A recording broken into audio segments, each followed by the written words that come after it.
Welcome everybody to Bobby Talks, ... Those dots are there to tell you that there's always more to the story. And today's story is, well, State of the Union from 12 feet away. And that's not a COVID reference. I'm sitting here with Chris Carlson. Ladies and gentlemen, this man is an interesting human.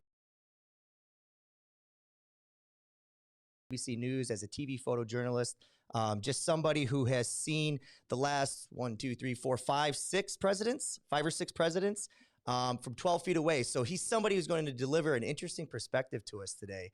Very excited to have him on the show. He's hailing out of the Washington, D.C. area. Chris, how are you doing, sir? Doing just fine. Thanks for having me. Thanks for coming on the show, man. This is when you reached out, we a lot of people don't understand, but we have there's like a podcasting network website that we use, and it sounds like a dating site. It's so matchmaker.fm. Right. But it did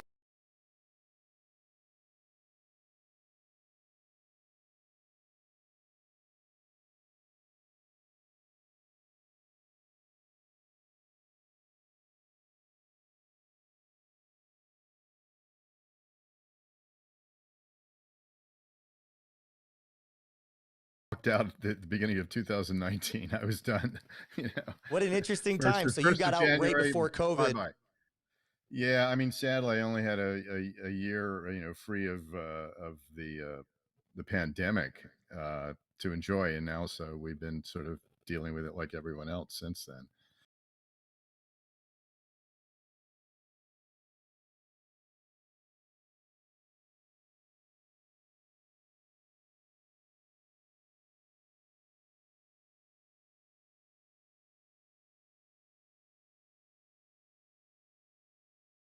11 with POTUS here. And those of you that don't know what POTUS is, it's President of the United States. Did you write that during your time off during COVID, Well, or? actually, during my last few years, when I knew I was approaching, retirement age, I decided I really need to start writing some things down. So I started writing down a bunch of stories, but I had no, it's just this loose framework of stories, and I had like 70,000 words of material, but to tie them together into some sort of an arc or whatever, really didn't have that. But I had some isolated things, but I did have 21,000 words on 9/11 because it was a pretty memorable week, especially that first week. Actually, to be honest, the whole 7 years of Bush was, it was pretty memorable because of everything that started and finished with 9/11. But I had written a lot of this stuff before I left, but I didn't know what I was going to do with it. And it was just sort of sitting in my computer. And a friend of mine had read some parts of it. I'd shared a bunch with him. And when we were coming up on the like last June, he said to me something like, "Hey, your 9/11 story, we're up on the 20th anniversary of that thing. Why don't you just, if you let that thing die in your computer, you're an idiot."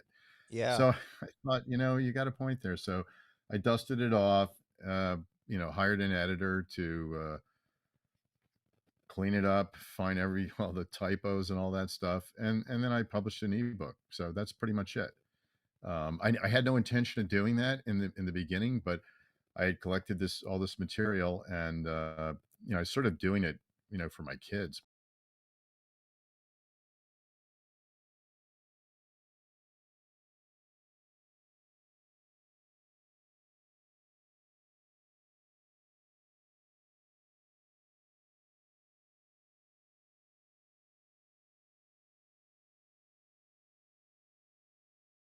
Behind the camera. Okay. You also can work in front of the camera as well, but you spent your 38 years behind the camera. Is that correct? That's true. At ABC, at the TV networks, the three broadcast networks are, most of the job categories go back to a lot of union jobs, and many of them still are. So, like cameraman was a union job, and we had a sound person with us who got sound. You can't, Yeah. if you want to do it all with this thing, and how it's off mic all the time, you need subtitles. Be my guest, but they go out and shoot, and it's like radio with pictures because they're going to hear Yeah. somebody speaking really well. There's a boom mic right over the person's head. Usually it's out of the picture and you don't see it. So, yes, I worked as a cameraman every day there, but they have plenty of work for you to do. So there's no shortage of work. Um, and it was quite a learning experience for me. I mean, I really didn't know much about how the government worked, except what I had gotten in K through 12 and 4 years of college, and I wasn't that Sure. focused on it.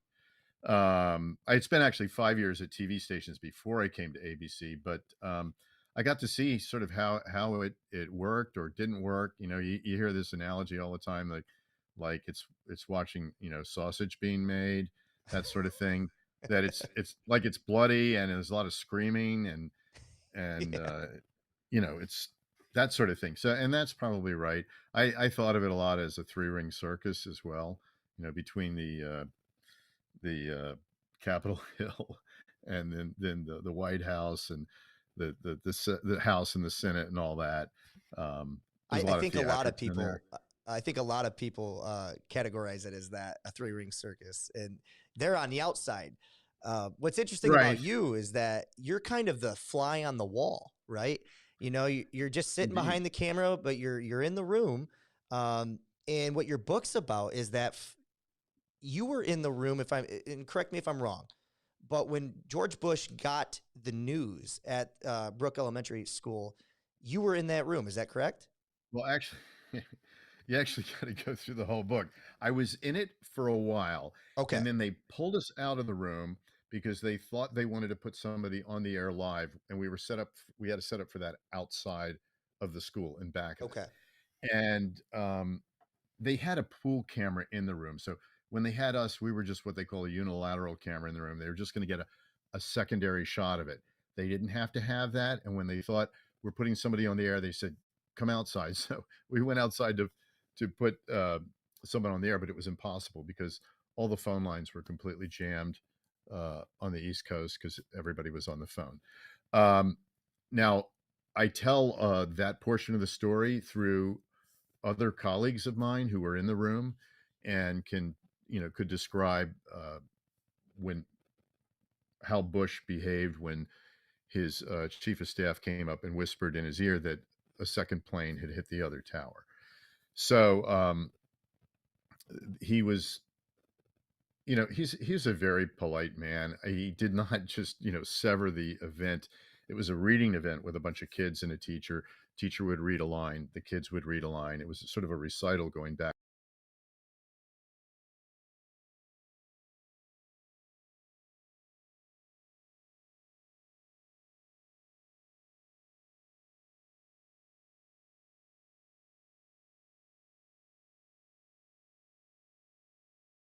Yeah. Style attack. And so he didn't cut it off till about 5 or 6 minutes had passed, and then he cut it off, and um, he then went to another part of the school building and made a statement for cameras after he had gotten briefed a little bit more by his people. And then after that, he flew off to two different Air Force bases. I think they didn't really know what. Well, let's just say I don't know if they had some procedure for what do you do if there's a huge attack on the country and the president's out of town on Air Force One at the time. So I think they were seeking like a safe refuge. Air Force bases are safe refuges for Air Force One. So they uh, they went to two different Air Force bases on their way back to Washington, and it wasn't even certain that they were ever going to go back to Washington. But he had decided that he needed to show that the government was still effective and running, Yeah. and so he did get back to Washington and do an Oval Office address that evening. Well, what's interesting is I can't imagine if the internet was in its height of it is what it is right now during 9/11, because he took enough backlash in that moment, and he rebounded very well. He didn't take the backlash about that moment until a lot of many years later. It was then kind of dissected. You know what I mean? When it Right. started, that moment didn't become this infamous "did he stay too long?" and it wasn't Yeah. debated Well, I mean, until a couple of Michael years later. Moore. Am I right though? Because at Yeah. that time, if you remember correctly, when 9/11 first happened, he was pretty. in the public eye as being a great leader in the initial days and the response, because he did want to show that the government and you couldn't knock us down, we were going to get back up type of thing. I think he had a pretty high approval rating during that that those the weeks to follow. It wasn't until after he started making the decision to go into Saudi Arabia and Afghanistan and some of the decisions that came from that, where we started looking back during those moments. And then obviously Michael Moore had his big documentary that kind of focused a lot on Right. what happened in that moment. But Yeah. I mean,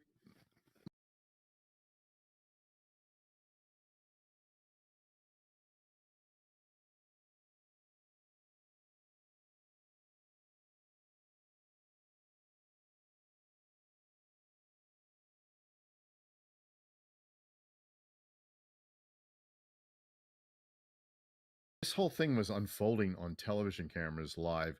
There were some news traffic choppers they had up in the air in New York. And we ended up watching those feeds coming in. We had a network feed back because sure, we had a yeah, satellite truck there. And we watched those feeds as they were coming in. And so this at that moment, to be honest, the White House, the traveling White House, didn't have a whole lot more information than we had or a TV viewer had. So yes, you can criticize him for it, but at the same time, I don't think it made a whole lot of difference. no, Um, and it's one of those things where everybody's kind of like Monday morning quarterback. What was he going to do? What would you have done in that situation? I would think more people than not would have sat there, especially in a school with kids. You don't want to cause a panic. I think, and that's me saying, and I was never a big George Bush fan, but I still I think he was treated on.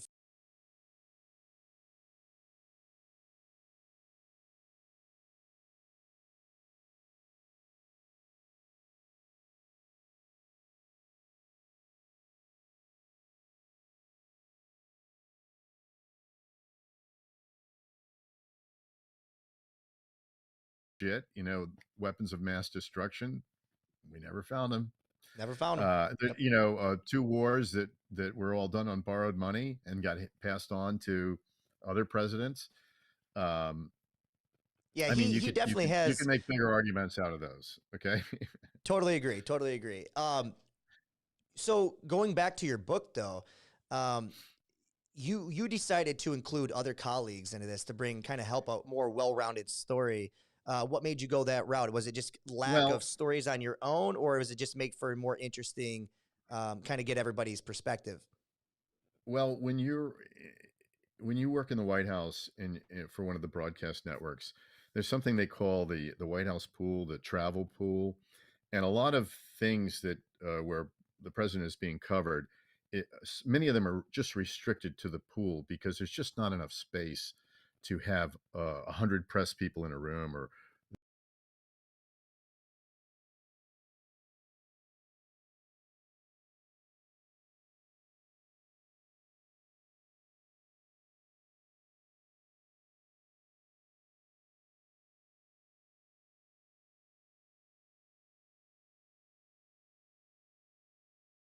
and then it goes alphabetically from there. No, what CBS, CNN, uh, Fox, NBC, then back up to ABC. So my colleagues, every day it's handed off to some other people, especially when it's all very restricted. Yep. So with the story, I was able to have people who are on Air Force One talking about how the thing took off. Like they barely got the doors shut, and the thing literally was like moving to head for the runway, that sort of thing. So I have those stories, and the story of his Oval Office address, which is pretty interesting, um, from literally the guy who shot it. It was like I knew all these people, and the people who cover the White House.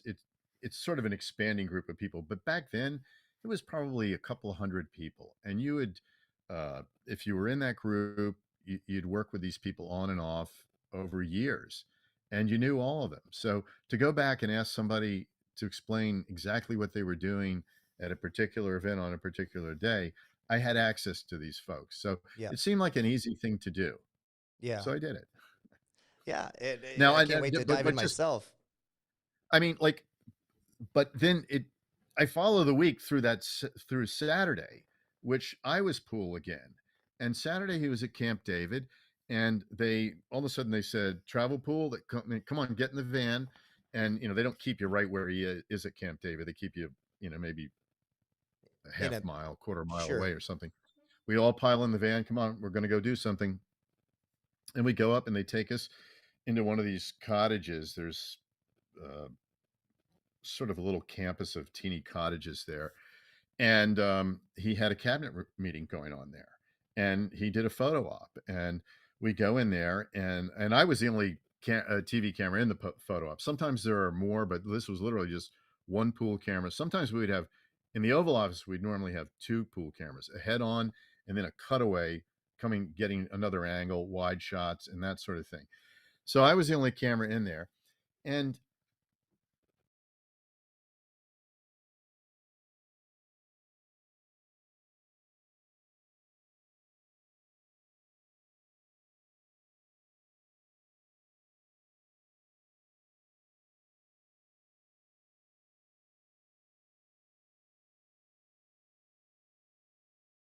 because he flew to New York City the day before and toured the site. And he said we're going to smoke him out of his hole. And first of all, the name Bin Laden, no one had even heard that yet. Right. I mean, That was maybe not a Yep. terrorism experts knew that name. Me, I'd never heard of it. And here I am. I'm 12 feet off of the guy.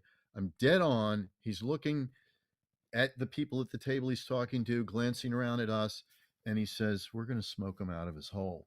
And I'm thinking, Ooh. who and what hole? And I literally had chills when that happened. I was like, well, like goosebumps actually. I was like, what?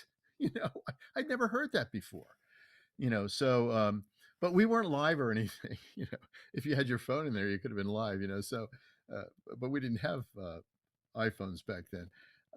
So the tape was still in the camera. So then we had to get back in the van, go back to where the satellite truck was, hand the tape off to those people. Then they play it. But before they play it, they call everybody, all the TV networks involved, and say, "We have 11 minutes of tape. We're going to roll in 2 minutes." And they all get ready to break into their networks, and sort of they count themselves down, and they count it down, and then boom, they hit the play button, and everybody takes it live to the world.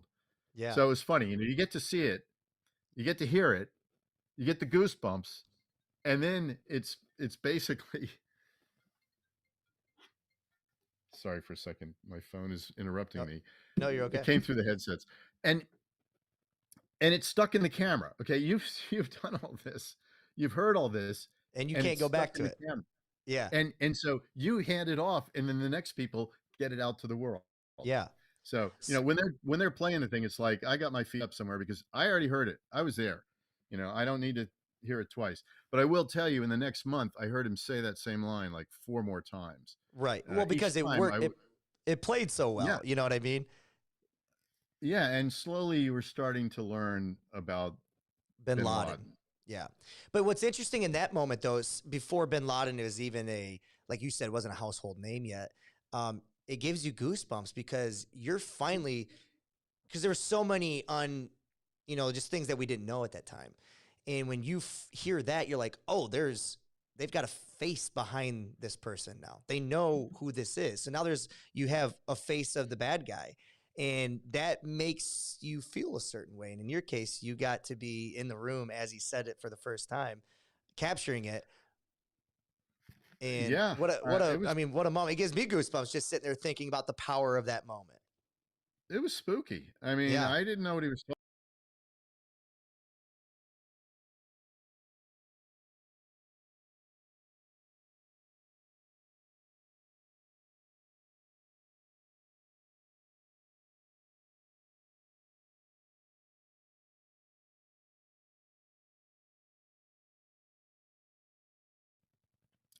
That's why I typed it out.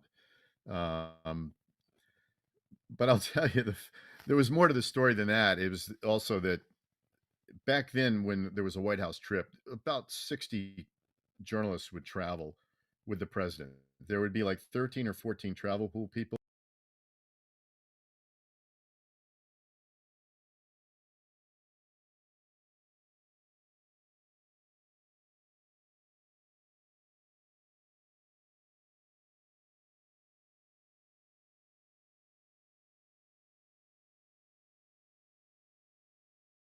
who got left there in Florida with the skies closed and no ride home. And that was an interesting thing because you have to remember it was 2001. The iPod wasn't out yet. Right. The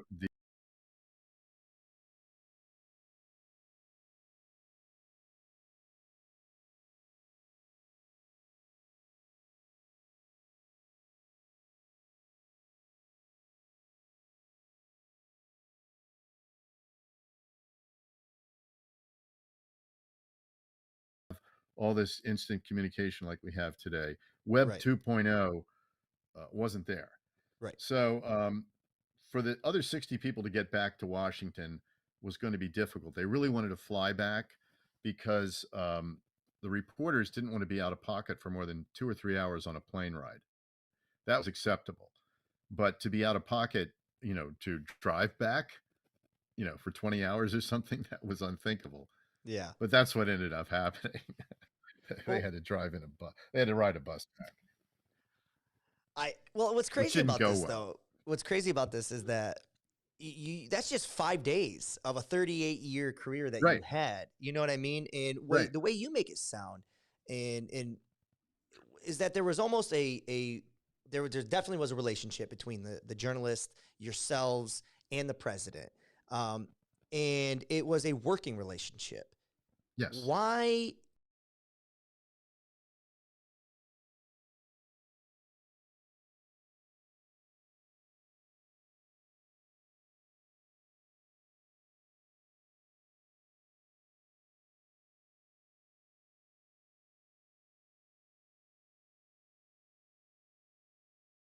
news and the attack on the media, or do you think it was kind of showing its head prior to that during the Obama administration? Because up until then, I don't remember.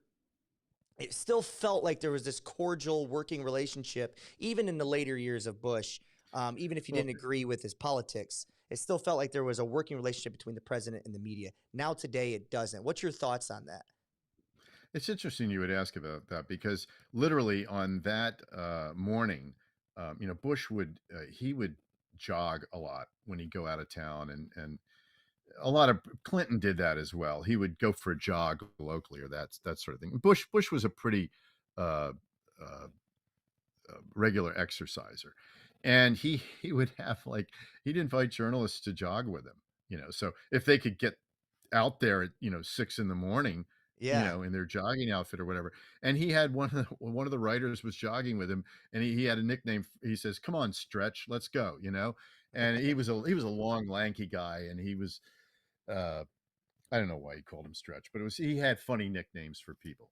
So yeah, there was a working relationship like that with him. Let me just say uh, George Bush and George Herbert Walker Bush, they were extremely friendly, fun-loving people. They were fun to be around. I have to tell you that. They really were nice people Sure. overall. Um, Now, I would say I think the relationship with a lot of things changed when the Tea Party came into Congress, because what they sort of there were a lot of shutdowns, but not just government shutdowns with the threat of default. I mean, I had seen shutdowns before, but not ones where let's default. Maybe we'll default because we won't raise the debt ceiling and Right. that sort of thing. And that was sort of a new dimension to things. Um, so I think politically, there was a lot of this. There was a lot of. I don't think the Tea Party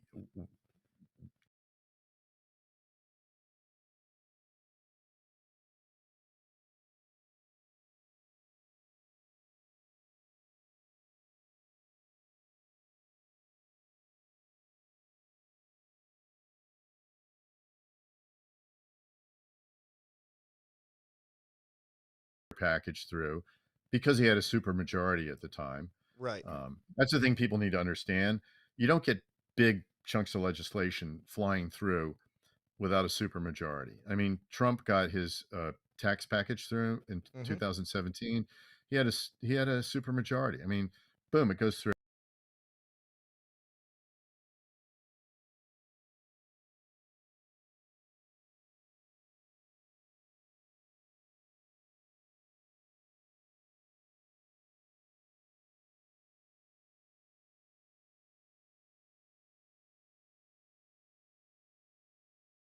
They hire out for that. Well, the staff sit there. The staff Right. sit there and read, or they hire somebody. The think tank. There's a bunch of think tanks in D.C. Yep. who go through everything.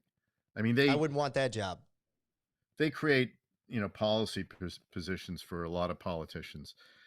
But I think that's where a lot of headbutting really started. And then you had social media. Web 2.0 was evolving at that point. Um, I would say, Trump definitely figured out how to harness it. I mean, apparently Obama used the internet a lot, but they did stuff like they had a weekly streaming video show called West Wing Week, and it was just sort of a light version of the was a light fluffy version of what he did that week. I looked at it a Yeah. couple times. I didn't take it seriously at all.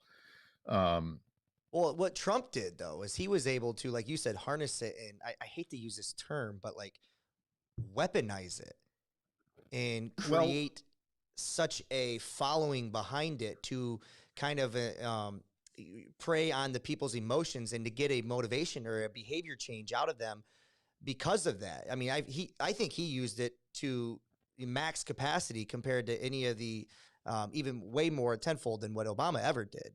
I think oh, Obama had maybe absolutely. good intentions with it, but Trump Well, figured out a way to absolutely. use it as a weapon. Well, Trump, he's definitely a branding expert, and he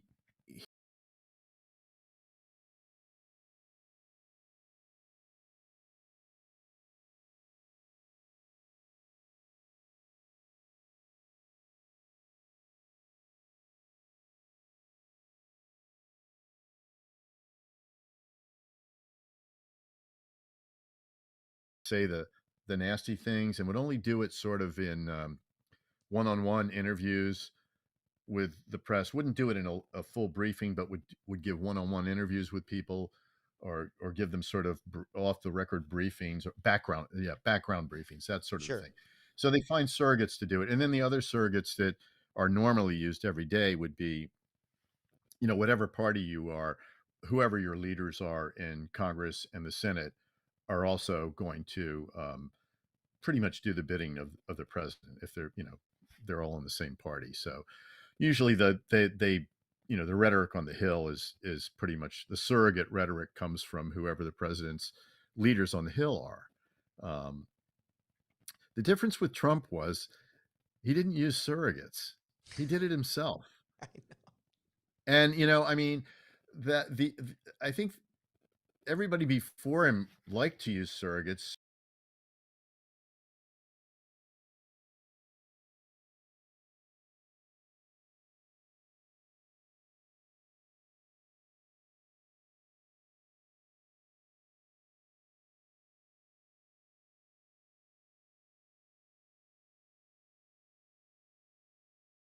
There weren't many of them, and they didn't get much from it.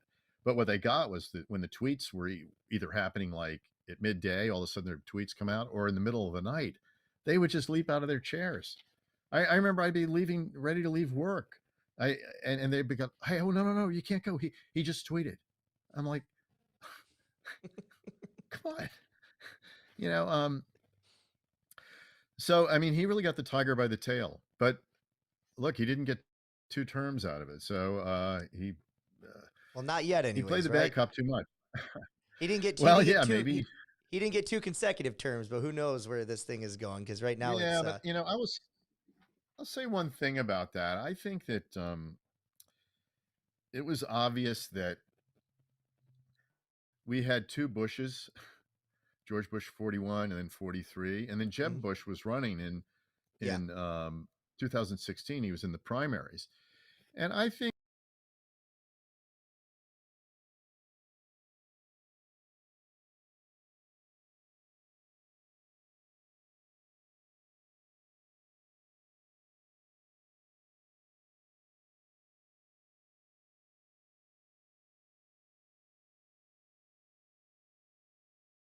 there's this whole thing about voters like, want that new car smell. And Yeah.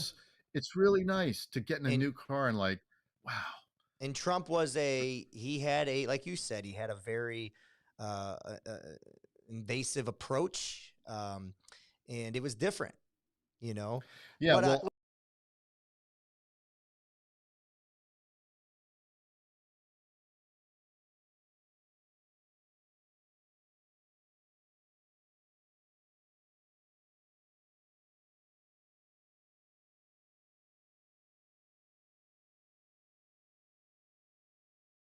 ramping up and how he's preparing his team for a 2024 run. And then I see on the oh, sure, news yeah. last night as I'm on the treadmill running, I see on the news that they're looking at potentially Hillary running again in 2024. And it's like, can you I don't imagine? believe it. Can you No, imagine? no, I don't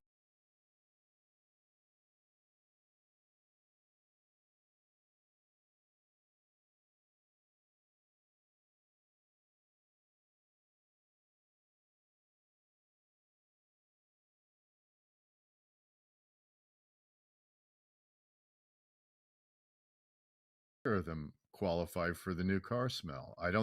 I think the public is going to be, I, I don't know who will, you know, wave their hand in the air and say, "Hey, I'm running," but there's going to be somebody. There will be somebody that all of a sudden, wow, who would have thought? They throw their hat in the ring. So Well, no, let's I talk don't. about that No. if we can. We're a year removed from the insurrection. Um, and I just want to kind of use media, stay on kind of topic with the media. Um, but when you talk about the new car smell, it is interesting though, because I agree with you. If we were looking at this from kind of like a fresh start, going with a new perspective, but the problem is there's such a big part of the population that believes that the election was stolen. And I don't know how big it is. It might creep up to 20, 30%. I don't know if it's that much. That might be too hysteria. But the point is that the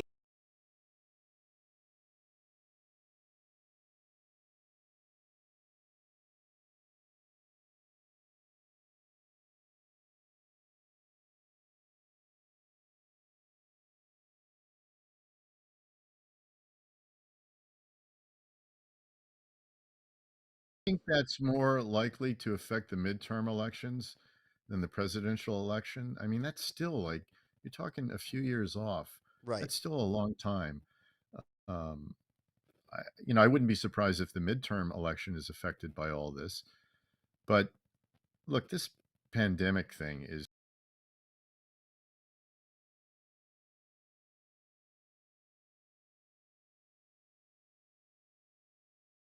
Trump years, but Yeah. I think it's really too early to predict what people are going to be thinking like 2 years, 2.5 years from now. I totally agree Yeah. with that. Totally agree with that. I was just curious of we talk about new media and traditional media. Where are you with being a 12 feet in the room, being a fly on the wall? Um, you keep hearing this term when you hear your president talk about fake news, being a part of the media. What does that do to you? What do you, because there's a sense of pride with what you guys do. It's your job. You've made a livelihood out of this. What what do you hear? How do you take when you hear the leader of the free world, the most powerful man in the world, speaking on our checks and balance Let me, system like that? let me just say one thing. If having had the opportunity to be in a bunch of those photo ops and cabinet room meetings where he would make really lengthy comments uh, on camera, fake news was one of the things he might say sometimes. He would quite often, when addressing a certain question, would sort of pontificate on and on, sometimes give a multitude of answers, pretty much say like yes, no. I mean, if you sift through the whole thing and parse it and look at the totality of what's said, which is not what ends up in an article or a TV story. They hang quotes around one line. Okay, Right. they're going to pick one line, but quite often he would say, "Yes, no, maybe. Well, people are talking fake news. We'll see." I mean, there was a multitude of things he would say. So I never like put a lot of stock in any one of them. I'm not sure why he did that. I don't know if it was just to keep engaged with people longer, or if it was some strategy to give everybody a line they can hang some quotes over, so anyone can write any kind of, I can get 5 different points of view out of this instead of one. Why tell people what I'm going to do when I can make them think I might do 4 other things? I don't know what the motivation was, but I can tell you that he would say a multitude of things. But hearing fake news, look, I think you could hang the fake news label on a lot of things. Um, I will just say, the legacy media guys, they feed it.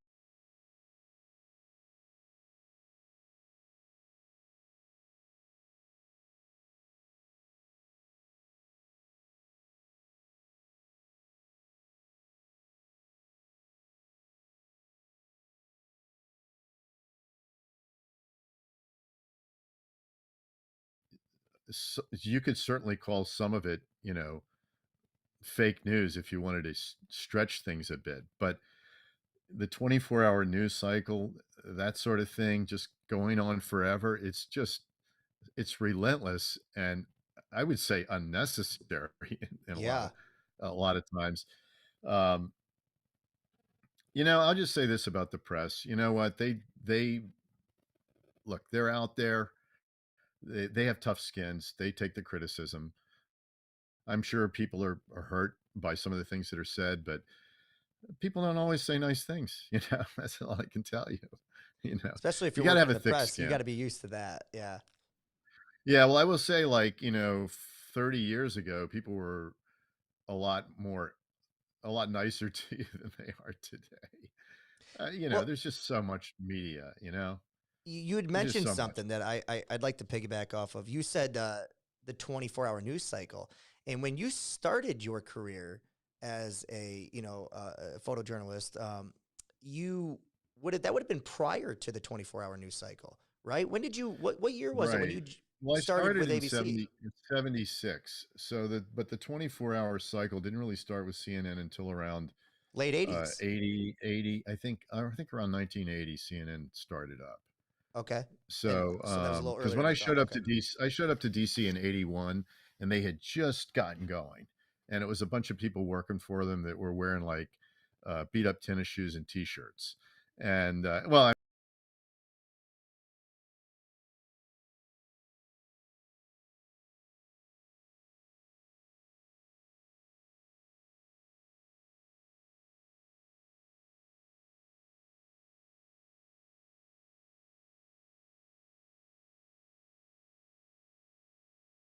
film. So the film days, if I had to watch, I'd say we're over by 3 in the afternoon because you had to process the film and then edit it and get it on the news. And that was a real jam-packed, uh, you know, 2 or 3 hours there doing that. When they got to electronic,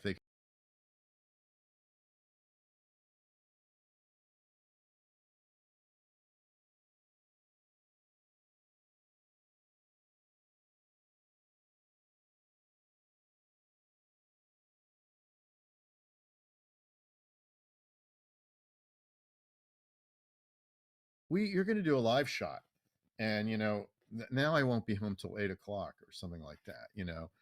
And I'm standing out in the cold somewhere. So I saw a lot of things change. Then it eventually went to 24 hours. But then when the internet hit and all the broadcast guys,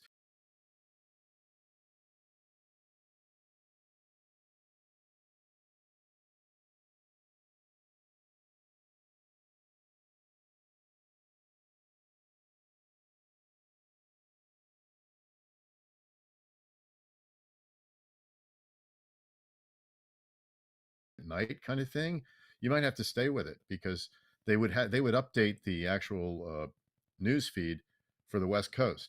They could literally go in and drop, like, if they had to like surgically replace something that was like a minute 15 long, they would literally do it with a different version of the story.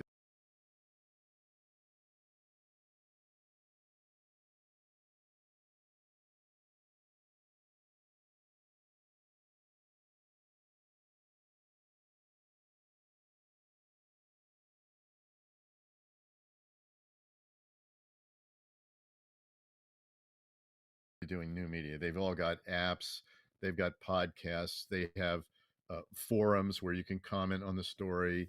Um, they've all done all the new media. Everybody's doing it. You're doing it. Social media is a little bit different. But let me just say one thing about the legacy media.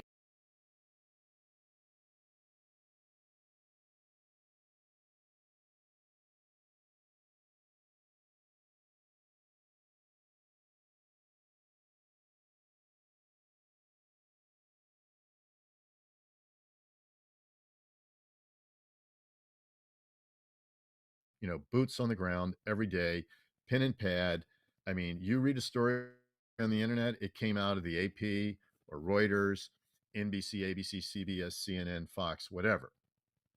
It came out of them. And people, all this stuff hits the internet, people rehash it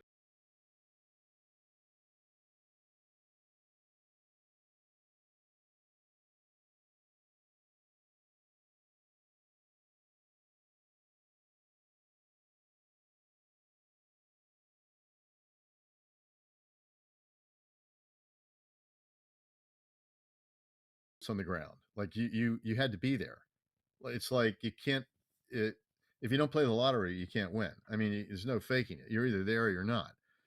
So that's what I've come out of. So when I look at like internet based news, and it's just like thrown together by some desk jockey who's could be sitting at a desk in their home like me here, or they could be sitting in a big work area, and all they do is cut and paste and crank internet stories for a company. I'm not as respectful of that because they weren't there, Right. and they can add nuances, but it doesn't mean they're real. So, I mean, I think there is, and I'm not trying to be critical because I realize this is where, technology is taking it. You don't actually have to be there. But I am a little bit on a soapbox about this because there's a difference between news.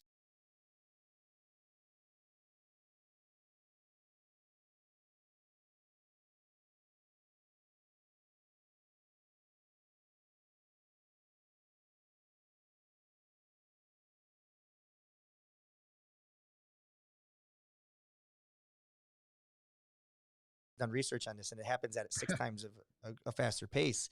Um, it's interesting because, like you said, legacy media does have a stronghold on boots on the ground, being with the government, White House, being in those sort of things. But when you start getting these protests that start taking place nationwide,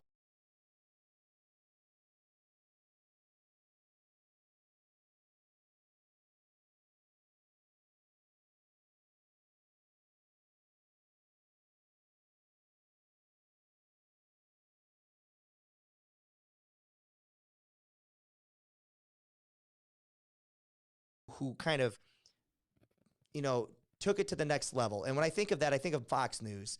It seems like up until about 5 o'clock, it was news. And then after that, it became all of these talk shows, editorial pieces, Glenn Right. Beck, Bill O'Reilly's, and they've done it better than anybody. But that's when it started confusing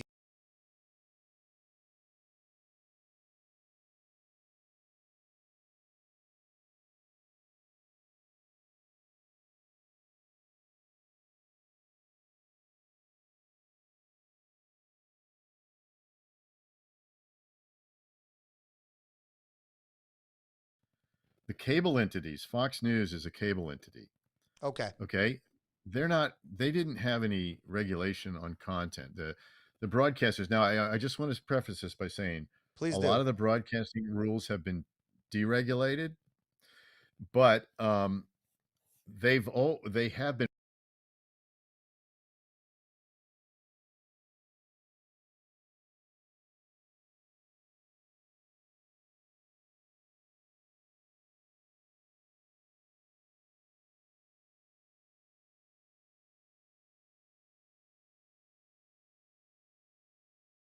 So you had to try to do that, and we used to always do that. Um, the You think that's being done that got today, though? relaxed. Is it done today? Well, no, it's not done today. I can tell you exactly why. Please do. It's because um, the Reagan FCC,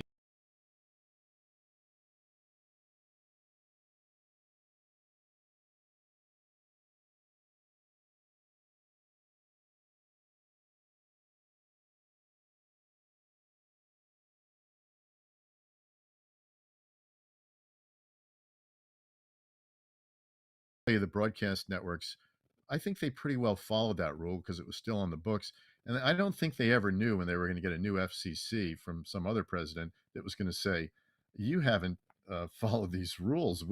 It's still said they can lose their broadcasting licenses if they don't follow certain rules. So, but that rule was actually abolished in 2011 by the Obama FCC at the time.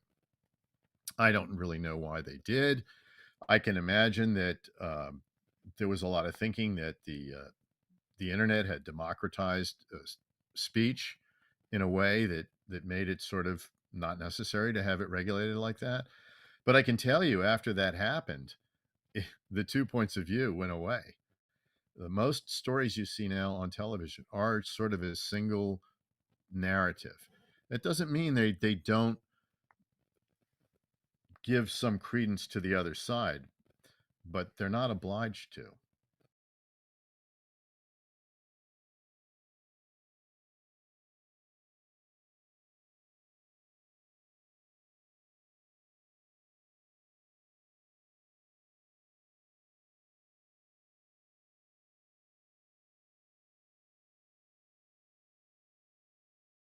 Editorial content, I think then the legacy media is trying to compete with it. Like every day in the New York Times, there's 9 editorials. Yeah. The online version of it. You scroll, and they're kind of in the front page area. There's 9 editorials. Washington Post, there's 6 editorials. Well, you know, I don't think anyone needs 6 or 9 editorials. I just want to read the articles that are like the boots on the ground stuff. I can get confused if I'm reading the editorial, and all of a sudden I realize, oh, wait a minute, this is some guy just saying what he thinks something should be, or whatever. Well, It's not what it is necessarily. and So I think that's a mistake. going back to your point though, is it's we the American public, the common man can't decipher between the two because they're being told what they should feel and what they should think versus actually critically thinking on their own. And then you marriage that with this new technology, like you said, of short attention spans. And we don't do the deep dive anymore. We don't do the critical thinking skills like we used to. And I'm seeing it in the public school system where that's actually a skill set that's being lost. And teachers that acknowledge it are doing their best that they can to try to pound it back into these kids' head to, quit asking Google for everything, figure out how to Yeah, get some things on your own. But that's kind of where we are, is we're living in right. that war zone right now. I would say one thing: when you go to the internet, and this happens to me all the time. I find an article about something. I'm looking for some certain information. I find an article, and I keep having to teach myself before you even start reading the thing, look for the date it was written. Yep. I can't tell you how many times I've been reading it. It's 2 years old, Yep. and it's like that. Wow, I almost thought that was today, but it Yep. wasn't. And then also look at the byline. Just look at what who are they with? You know, what is it? Anything you've ever heard of? Yeah. Just keep that in mind. That's all. I mean, it's not going to go back to the way it was. So I'm not trying No. to romance the past. It's not going back, but I think you know But something definitely does have to change though, because now what's happening is that you've got these editorial pieces, and then you've got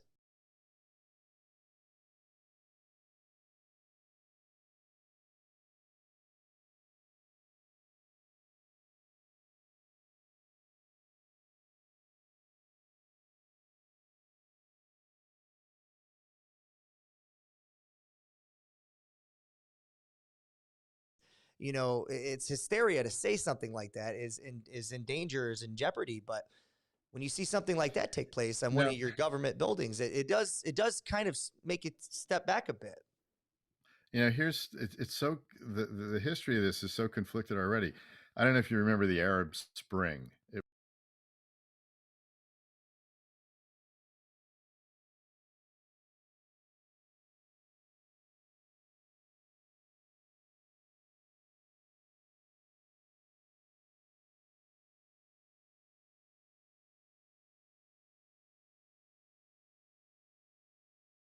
We were covering it, and the news media, legacy media, thought it was incredible, because um, in the United States here, the government people think we're like this Johnny Appleseed of democracy. Like, see, we'll tell you how to do it. You sprinkle the seeds over here and let the tree grow, and it just works. See, well, So we had at righteous, that so point, righteous. Yeah. at that point, Hillary Clinton was literally saying to Egypt and I think Jordan, "Hey, do not shut down Twitter, do not shut down Facebook." Um, because the people were using it to air their grievances. Well, that was 2010. In Yeah. 2016, it came around and kind of bitter, I mean, it came right at her. And, like, I don't know if you ever saw this guy, Brad Parkscale, who was Trump's digital media guy. Mm-mm. 60 Minutes did a thing on him after Trump got elected. And it's really worth going back and finding if you can see it. Brad Um, Parksdale. he Yeah, I definitely described will. he described how they used Facebook to drill down, county by county to places they could get to you that you couldn't reach with television or radio advertising. But you could reach, these points with Facebook, and they literally created thousands of different types of ads to appeal to people where they just different colors. The buttons were green, the buttons were yellow or blue or whatever, and they kept using different ones uh, till one of them you'd see it and you would react to it because it was the right color, it said the right things or whatever. And they really drilled down into this. Um, they accepted the help that Facebook offered. Well, they spent like $90 million on digital advertising. I think he had said, and Facebook said, well, obviously, if you're a customer of that caliber, we can give you a few people to help you actually create the product, and they did that. And the story went that the Clinton campaign was offered this same help, and they turned it down. Yeah. So, I mean, it's just ironic that she was like saying, don't shut these things down. And then you think it can't happen here. You Yeah. think they won't be used here. Uh, but we're no different. We're no So you different. can't put it back in the bottle. But I will say this. I've been seeing these ads lately. Facebook says, we just shut down 1.3 billion fake accounts. And I went and read on it. It's like, since for the last several years, about every quarter, they shut down a billion or more fake accounts. But then it's the whack-a-mole and they sprout back up again. They're constantly canceling these things out. Well, they have like, I don't know, 3 billion or so daily users, they say. But, and there's only 8 billion people in the world. But Right. every quarter they have to delete 1.3 billion.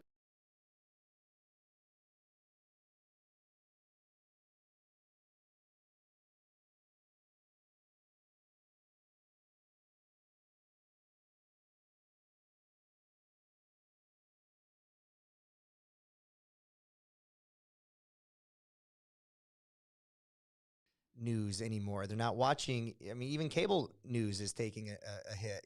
People are getting their news now from their cell phones. And I had a student a couple of years ago in one of my leadership Yeah. classes say, I pushed back. I said, well, where are you getting your information from? And he said, TikTok.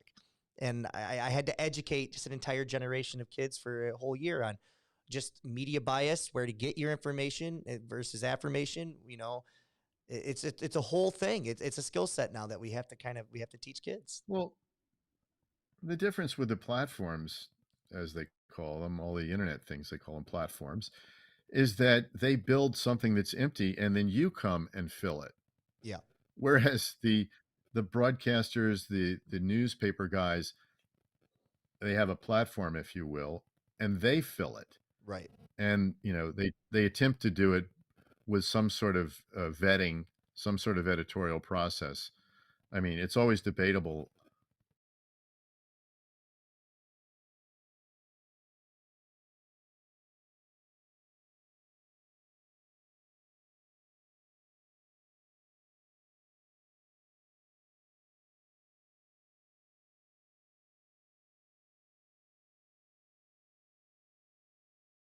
wonderful. It was somebody else, and that's not our doing, even though we hosted it to X number of people. The legacy guys don't have those privileges. So there's a big difference there. I think they would love to have those privileges, but they don't really have them.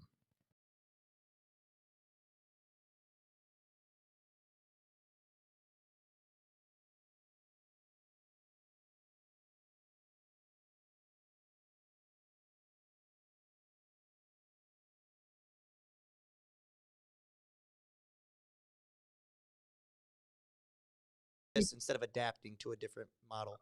My sense is that they're all sort of they're trying to adapt. They're all doing new media, and they're trying to ratchet to sort of lower economies of scale. I just saw that Carl Bernstein has a memoir out, and he says that 90% of the newspapers that were in business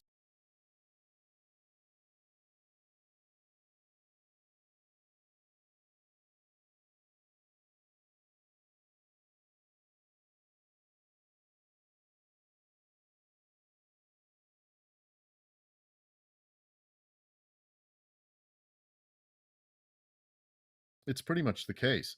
They don't have the money to pay for that, to hire a plane, put people in hotels, and give them meals on the road and all that kind of stuff. They don't have they had that kind of money at one time, but they run on advertising and Google and Facebook and those entities.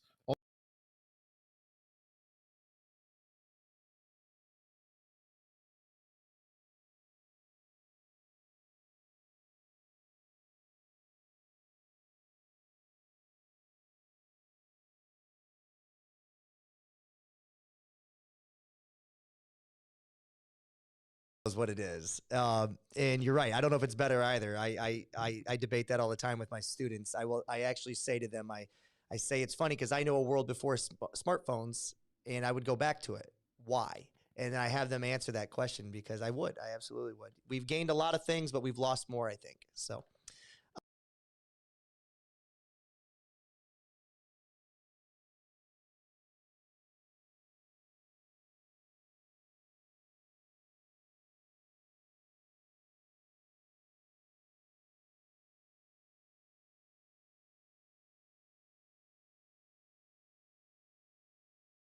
do you have one that was fun that might have been positive versus negative, or maybe it was Yeah, negative? What's your yeah, favorite memory? yeah. Actually, on I'm looking at it from a photographer's point of view. I'll tell you the one president that was fun. If you were running a camera for a living,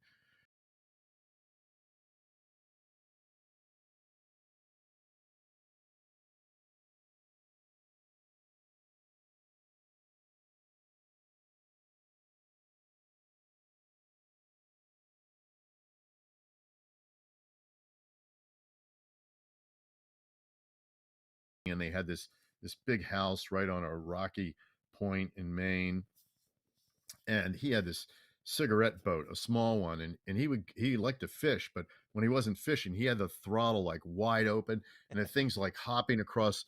Those are like ocean swells coming in there in Maine. It's ocean water. It's freezing, and we all had like rented boats, and we were like trying to follow him, and we were just slamming down, and he'd go fishing, so it was a challenge. Like the whole thing was an expedition trying to follow the guy.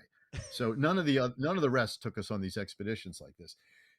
And he fished and fished, and he was having trouble catching anything. He'd go out at the wrong time. We actually would put out lines when he wasn't out there yet. We were catching fish, and he wasn't necessarily catching them, but he finally caught one after 21 days, and I just can't forget this. This was really wild.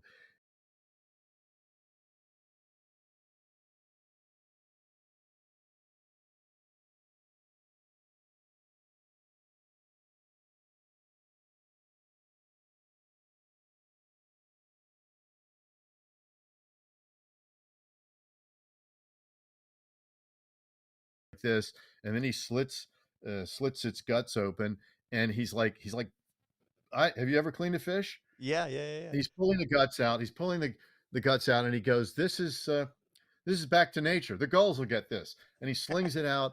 over the water. Funny thing was, the still photographers were standing out in the water knee deep because there was a better angle for them out there, and the fish guts just go like flying by them. And then he takes the fish, and he's got the knife, and he's got to get the head off of it, and he starts hacking at it. Like there's literally like this chopping sound, and he goes, "But this head will be great. Barbara will make a great fish stew, and this will be fantastic." And I mean, he was a World War II guy. He was like this commander in chief guy. You know, he had the Desert Storm. You know, we took Yep. on Iraq because they invaded Kuwait, and he was just sort of in a lot of ways out of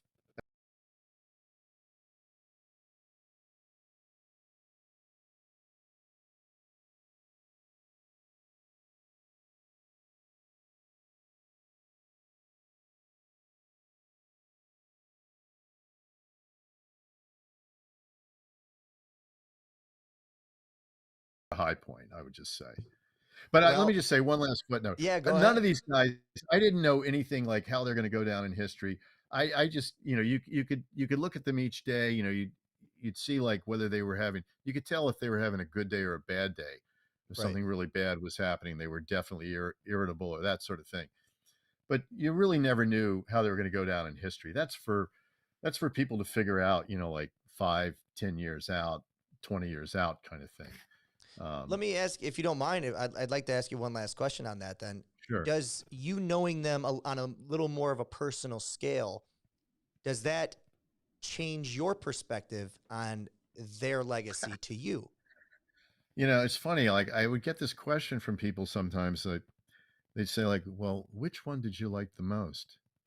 And I like my reaction to that was like, "Who said I liked any of them?" You know, I mean, like, uh, you know,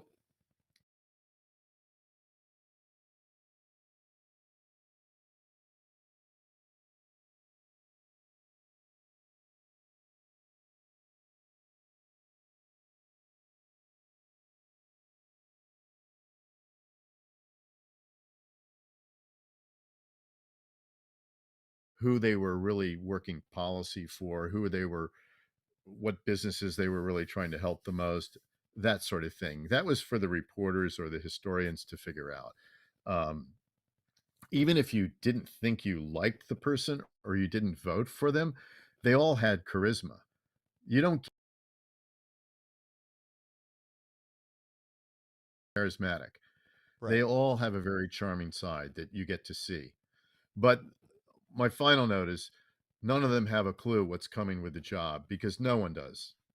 You know, it's Yep. all of a sudden one day everything changes and they're in a crisis, you know, and it happens to every one of them.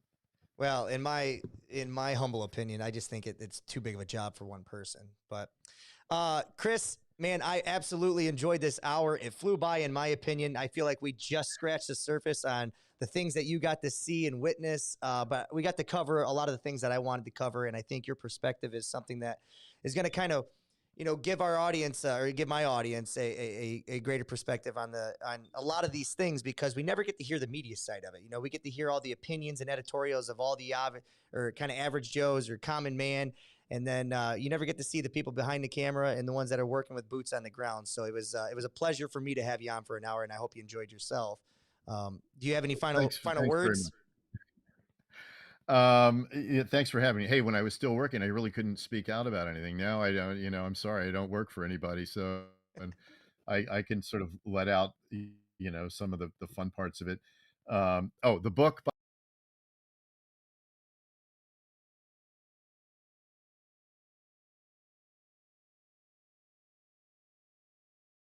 and I really appreciate it. Chris, come back another time, man. Just make sure those ABC guys Okay. aren't there knocking at your door for saying too much. For those of you at home, I hope you enjoyed the show. Hit that subscribe button as always. Hit the follow, like, subscribe button, and we'll see you on down the road.